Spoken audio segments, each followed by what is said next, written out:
My best friend promised. I found the perfect girl for you, setting me up with a cashier he secretly hooked up with for months. I replied thanks. 4 months later, I overheard them arguing about a $1,500 bet on my feelings. That is when I 28M work security at a big warehouse here in Ohio. Night shifts mostly, which means my social life has been pretty much non-existent for the past 3 years since my last serious relationship ended. It is not glamorous work, but it pays decent and gives me time to think. Maybe too much time. My buddy Rylan, 29M, has been my closest friend since college. Guy's got this magnetic personality, works as a bartender at one of the more popular clubs downtown. Total opposite of me, where I am straightforward and maybe a little too honest. Rylan knows how to work a room. Always has some story about his latest conquest. Different worlds.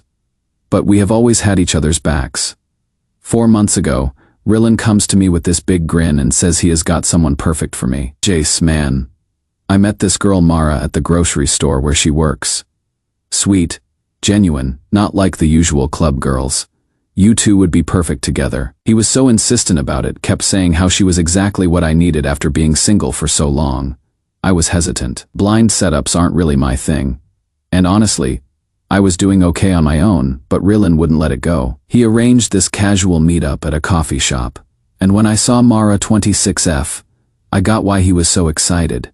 She is beautiful, sure, but more than that, she seemed real. Works as a cashier at the local supermarket, has this laugh that just draws you in, talks about wanting to travel someday, but being practical about saving money first. The connection was immediate. We talked for 3 hours. That first day she was interested in my work stories, asked actual questions about my life, didn't seem put off by my pretty basic lifestyle. We started dating almost immediately after that. These past 4 months with Mara have been incredible. She gets my schedule, doesn't mind that I am not the most exciting guy in the world, and we just click. I was actually starting to think about where this might be heading long term. First time in years I have felt that way about someone. Last weekend, Rylan threw a small party at his place. Nothing fancy, just some friends hanging out. Mara came with me, and everything seemed normal. But at one point, I was getting beers from the kitchen when I heard my coworker Colt, 30M, talking to someone in the hallway. Colt works warehouse with me, known him for about 2 years. Solid guy, doesn't usually gossip. I wasn't trying to eavesdrop, but I heard him say something like, "Still cannot believe Rylan and Mara were hooking up for like a year before he introduced them." That is some weird shit, man. My blood went cold. I stood there for probably a full minute processing what I had heard. When I came back to the living room, I tried to act normal, but I kept looking between Rylan and Mara, searching for some sign that what Colt said wasn't true. The rest of the night felt surreal. Every interaction between them seemed loaded with meaning I couldn't decipher. They weren't obviously flirty or anything, but there was this familiarity that suddenly made sense if they had a history. I have been losing sleep over this for 3 days now. Part of me thinks maybe Colt got his information wrong. Maybe it is just rumors, but part of me is remembering little things that seemed off. How Rylan knew exactly what kind of coffee she liked when he suggested the place for our first date. How she seemed to know where his bathroom was the first time she came to his party. Small stuff that I brushed off at the time. I don't know what to do here. If they did have something going on before he introduced us, why hide it? I mean, if it was just casual and over, I probably would have been fine with it. The fact that they kept it secret is what is eating at me. Should I confront them about this? Am I making a mountain out of a molehill? I care about Mara, but I also value my friendship with Rylan. At the same time, I feel like I have a right to know if there is history between them that they decided not to share. Any advice would be appreciated. This is driving me crazy. Edit. A lot of people are asking why this matters if it was in the past. It matters because they deliberately hid it from me. That feels deceptive, especially when Rylan was the one pushing so hard for us to get together. Update 1. Thanks for all the responses on my original post. The consensus seemed to be that I needed to have direct conversations with both of them. So that is what I did. It didn't go the way I expected. Yesterday after work, I went straight to Rylan's apartment. He was getting ready for his shift at the club, but I told him we needed to talk. I laid out what Colt had said about him and Mara having hooked up before he introduced us. "Dude, what the hell?" Rylan said, not even looking up from tying his shoes. Colt doesn't know what he is talking about. He seemed pretty sure about it, I said. Said you and Mara were hooking up for like a year before you introduced us. You are gonna believe some random gossip over your best friend. He finally looked at me, and I could see he was getting defensive. That is messed up, Jace. But when I kept pushing, telling him I needed a straight answer, he finally caved. Okay, look, he said, running his hands through his hair. We hooked up a few times last year. Nothing serious. Just casual stuff. I didn't think it was relevant to mention because it was over and done with. A few times, I asked. Colt made it sound like way more than that. It was just physical. Man meant nothing to either of us. You know how it is? No, I don't know how it is, I said. Why didn't you tell me up front? Because I thought it might make things weird between you two if you knew we had history. I was trying to protect something good, man. You two are perfect together, and I didn't want ancient history to mess that up.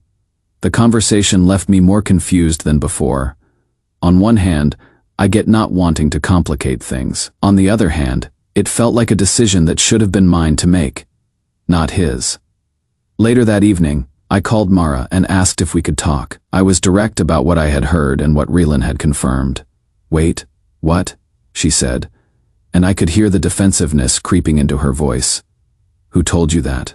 Does it matter? Is it true? There was a long pause. Jace, look, it was just a physical thing. We were both single, it happened a few times, but there were never any feelings involved. A few times, how many is a few? I don't know. I wasn't keeping count. It wasn't serious. That is not what I am asking, I said. I am asking why neither of you thought to mention this when he was setting us up, because it wasn't relevant. She sounded frustrated now. Relan's right that we didn't want it to make things complicated for us. I thought what we had was strong enough that it wouldn't matter. When exactly did this happen? I asked. Months before we met. It is not important enough to remember specifics, but that vague response didn't sit right with me, the way she said it, like she was reading from a script. After both conversations, I felt like I was being told the same script by two different people. The language they used was almost identical, and both seemed more concerned with defending their decision to hide it than understanding why it bothered me. I talked to Colt today during our shift, asked him where he heard about Relan and Mara. Turns out he didn't just hear about it, he saw them together multiple times last year when he would go to Relan's club with his girlfriend. But here is what really got my attention, he said. He saw them together as recently as February. February is significant because that is only 2 weeks before Relan met Mara at the grocery store and decided to introduce us. Colt showed me something on his phone.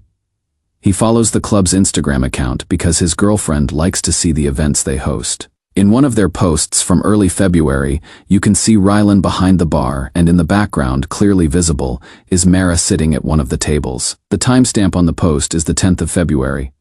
Rylan introduced us the 25th of February, so either their casual, meaningless hookups extended right up until he decided to set us up, or there is more to this story than either of them is telling me. I haven't confronted them with this new information yet because I am trying to figure out what it means.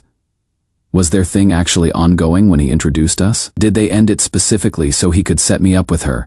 And if so, why? The more I dig into this, the less sense it makes. And the fact that both of them were so coordinated in their responses makes me think there is a conversation happening between them that I am not part of. Going to keep watching and see what else I can figure out before deciding how to handle this. Update 2. I did something I am not proud of, but I needed answers. The discrepancies in their stories were eating at me, so I decided to do some investigating. I know Mara goes to Relan's club every Tuesday because she mentioned it a couple times. Said she liked going on weeknights when it wasn't crowded, just to unwind after work. What she didn't know is that I usually work Tuesday nights, so she assumed I wouldn't be around. Last Tuesday, I called in a favor with another security guard and got him to cover my shift. Then I went to the club. Sure enough, Mara was there. She was sitting at the bar during what looked like Relan's break, and they were having what appeared to be a pretty intense conversation. Not romantic intense, more like they were working something out or disagreeing about something. I stayed in the back corner where they couldn't see me, nursing a beer and trying to look casual. Around 11 p.m., they both left together through the back exit. I followed them to the parking lot, staying far enough back that they wouldn't notice me. Around 11 p.m., they both left together through the back exit. I followed them to the parking lot, staying far enough back that they wouldn't notice me. This is where it gets weird. They were standing by Mara's car, and their body language was all wrong for two people who supposedly had some ancient, meaningless history. They were arguing, and I managed to get close enough to hear most of it. "I have been doing exactly what you asked," Mara was saying, her voice tight with frustration. "4 months. Jace is completely hooked, but you need to pay me what you promised." "Not yet," Rylan said. "The deal was he has to be talking about serious future shit. Moving in, marriage, that stuff. You need to make him fall harder before I settle up. He is already talking about introducing me to his parents." She shot back. "How much harder does he need to fall? Has he actually asked you to move in? Has he said he loves you?" "He will. Give me another few weeks." "A few weeks, don't play games with me. You've got until the end of this month or the deal is off. My poker buddies are getting impatient." Mara slammed her car door. "This better not be one of your games, Rylan. I need that money. You will get your $1,500 when the job's done right." I sat in my truck for probably an hour afterward, trying to process what I had heard. There is clearly some kind of financial arrangement between them that involves me falling harder for her. What the hell does that mean? I have been going crazy trying to figure out what kind of setup this could be. Is this some kind of bet? Is Rylan paying Mara to date me, and if so, why? Is this some elaborate prank that has gone too far? The worst part is that everything with Mara has felt genuine. Her interest in me, our conversations, the way she is when we are together. None of it felt fake or calculated. But knowing there is money involved makes me question everything. I haven't said anything to either of them yet because I want to understand what I am dealing with before I blow up. What might be the only real relationship I have had in years. But I also cannot keep pretending everything is normal when clearly there is something major going on that I am not aware of. Tomorrow I am planning to follow up on this somehow. I need to know what make him fall harder means and what Rylan is paying her for. This is way beyond just hiding a past hookup. Final update, I know what this is about now, and it is so much worse than I thought. After my last post, I was trying to figure out how to get more information without completely destroying my relationship and friendship. The answer came from an unexpected source. Yesterday afternoon, I got a message on Instagram from someone named Tessa Marlin. The name didn't ring a bell immediately, but when I checked her profile, I realized she was Rylan's ex-girlfriend from about 2 years ago. They dated for almost a year, and I met her a few times back then. Her message was straightforward. "I saw your posts about Rylan and Mara. We should talk. There is something you need to know." I was hesitant to meet up with an ex of Rylan's, but honestly, I was desperate for answers. We met at a coffee shop across town, and what she told me blew my mind. "I saw your posts about Rylan," she said, sliding into the booth across from me. "Look, I don't usually get involved in my ex's drama, but what he is doing to you is seriously fucked up." "What do you mean?" "Rylan has this thing with his poker buddies.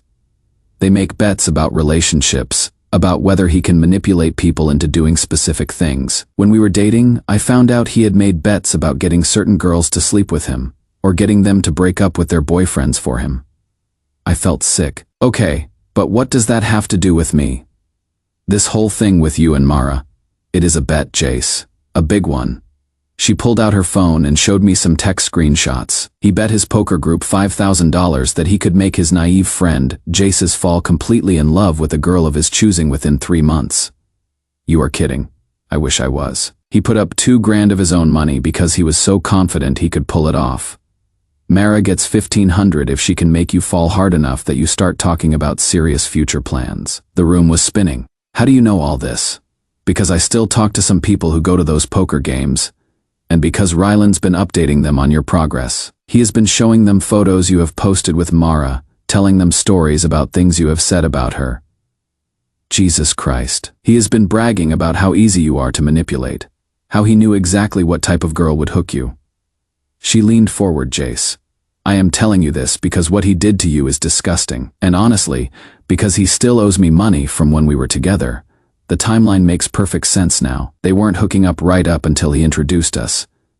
They were planning this whole thing. The reason their stories were so coordinated is because they had multiple conversations about how to handle it if I found out about their history. The financial conversation I overheard was about Mara wanting her money, because she has been successful at making me care about her. Tessa offered to record a phone call with Rylan where she could get him to admit to the bet. She said she was willing to do this because what he did to me was disgusting, and because he apparently still owes her money from when they were together.